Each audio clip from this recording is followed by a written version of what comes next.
কেমন দেখতেন আপনি চোখে? আগে ডান চোখে কিছুই দেখতাম না। কিছু দেখতেন না?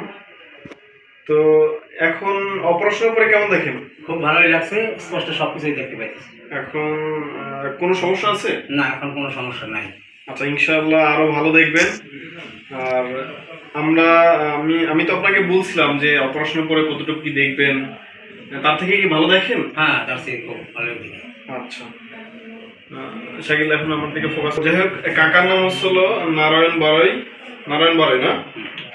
কাকার বাড়ি হচ্ছিল স্বরূপকাঠি, না ওটা হলো বানারীপাড়া। কাকার আগে ভীষণ ছিল পিএল, এখন কাকা দেখে 6/12, মানে বলতে গেলে অন্ধ ছিল, কিছুই দেখতো না। এখন প্রায় আমি যেমন দেখি একদম সেম টু সেম এখন সে ওইরকম দেখে। তো যাই হোক,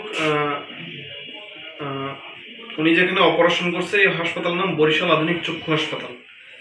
তো এরকম আমরা হাজার হাজার রোগীর অপারেশন করে দিই প্রতিদিন। দেখা যায় কিছু দেখে না চোখে, এমন পেশেন্ট অনেকেই আমাদের কাছে আসে, আমরা অপারেশন করে দিই, ভালো দেখে। আজকে কাকা ভালো দেখে, এটা আসলে আমারও নিজেরও ভালো লাগছে। আমি যেভাবে কাকাকে কথা দিয়ে আনছি, কাকা ভালো দেখে, আমার নিজের কাছেই ভালো লাগতেছে।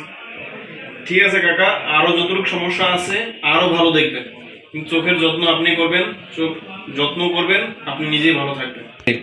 আচ্ছা, আমাদের কোনো ব্যবহারে বা আমরা যে কমিটমেন্ট গুলো দিচ্ছি সেগুলো আপনি পাইছেন কিনা? না, অবশ্যই পেয়েছি। ঠিক আছে কাকা, আর আমাদের অবশ্যই যদি ভালো দেখেন, সবকিছু ভালো পান, আমাদের এই হাসপাতালে চেষ্টা করবেন পেশেন্ট দেওয়ার জন্য। আচ্ছা আচ্ছা। ঠিক আছে কাকা, ভালো থাকবেন, সুস্থ থাকবেন, সবাই ভালো থাকবেন। হ্যাঁ। আচ্ছা।